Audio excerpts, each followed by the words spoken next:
warahmatullahi wabarakatuh.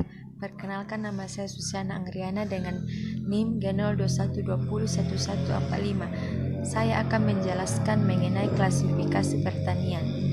Klasifikasi pertanian yang pertama itu klasifikasi pertanian berdasarkan tipe. Terbagi menjadi dua, yaitu pertanian subsistem dan pertanian modern. Pertanian subsistem merupakan pertanian yang sistem dan cara pengolahan lahannya yang sederhana.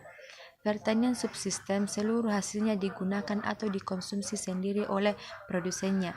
Contohnya yaitu padi, jagung, ternak ayam yang dipelihara bertujuan untuk konsumsi sendiri, tidak ada maksud untuk dijual ke pasar. 2. Pertanian modern. Pertanian modern yang bertumpu pada pasokan eksternal berupa bahan-bahan kimia buatan seperti pupuk dan pestisida dapat menimbulkan kekhawatiran berupa pencemaran dan kerusakan lingkungan hidup. Sedangkan pertanian tradisional yang bertumpu pada pasokan internal tanpa pasokan eksternal menimbulkan kekhawatiran berupa rendahnya tingkat produksi pertanian jauh di bawah kebutuhan manusia. Klasifikasi yang kedua yaitu klasifikasi pertanian berdasarkan jenis tanaman. Terbagi menjadi dua, yaitu monokultur dan tumpang sari. Pertanian monokultur adalah pertanian dengan menanam tanaman sejenis, misalnya sawah ditanami padi saja, jagung saja, atau kedelai saja. Tujuan menanam secara monokultur adalah meningkatkan hasil pertanian.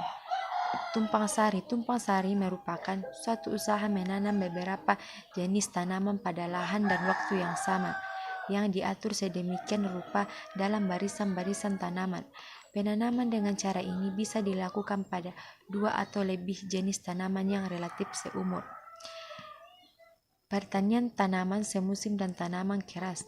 Tanaman semusim sering disebut tanaman muda atau tanaman tahunan ataupun annual crop. Tanaman semusim ini dapat dibagi menjadi dua, yaitu yang pertama sekali tanam sekali panen seperti padi dan jagung. Yang kedua yaitu sekali tanam beberapa kali panen seperti cabai, tomat arcis, buncis dan sebagainya.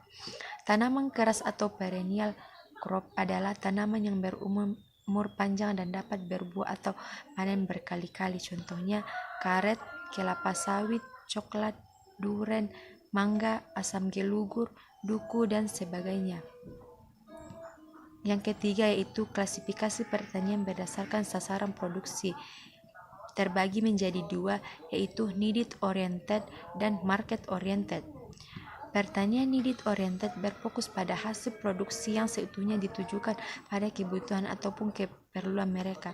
Hal ini menyebabkan petani menanam jenis bahan baku pangan yang sifatnya daily consumption seperti ubi jalar, ubi kayu, padi-padian, dan lain-lain.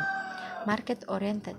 Pertanian berorientasikan pada market orientasi, artinya bidang pertanian mulai memproduksi hasil produksi pertanian berdasarkan kebutuhan ataupun keinginan pasar. Kebutuhan pasar cenderung banyak dan bervariasi, inilah yang membuat lahan-lahan pertanian memproduksi output secara massal dengan menggunakan berbagai input andalan.